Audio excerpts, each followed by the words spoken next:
Is it worthwhile to talk to children about freedom, state, and co-responsibility? When should we raise these topics? How should we go about it, and what is the point?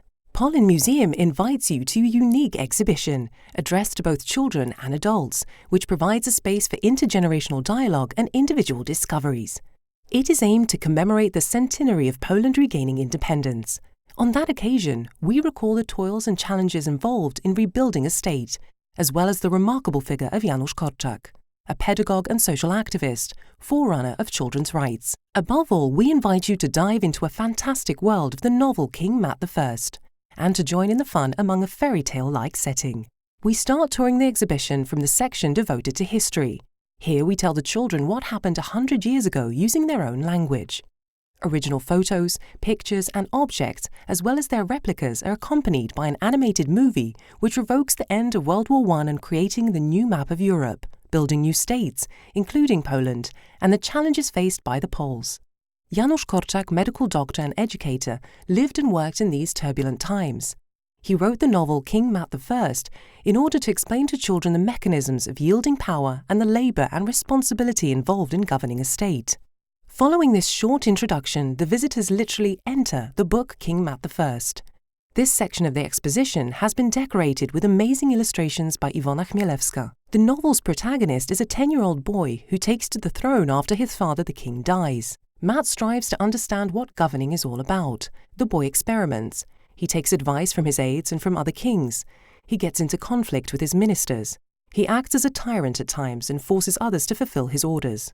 He gradually finds out what reforms are about and how democracy works, a system in which decisions are taken by all. Matt decides to organize his state in this way.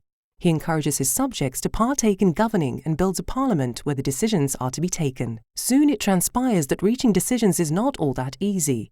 Each person wants something else. They all get into a conflict and chaos ensues. Matt realizes that people find it difficult to agree on various matters and that governing involves a huge effort. Having left the labyrinth of the novel, our visitors enter an open space of fun and games. We invite both children and adults to experiment, to debate, and to seek their own answers to universal questions. What is a community, a society, a state? How do people manage to agree and reach joint decisions? What are democratic elections about? And finally, what are the rights of people, citizens, children? We do not provide ready-made answers to these questions. Instead, we suggest focusing on experience and reflection. For example, by looking at ourselves in comparison to different groups, we might reflect upon what are the values that bring people together, and realize that they might be poles apart.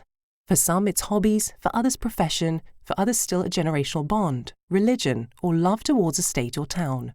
This interactive space also features historical material that introduces us into the world of interwar Poland and presents the life and work of Janusz Korczak. It also features original objects, everyday items often related to fulfilling different functions or defining social groups we belong to. At the end, we give the floor to children and ask them who looks after the state. The last section of the exhibition is dedicated to a project by Iza Rutkowska, artist who combines art with social activism.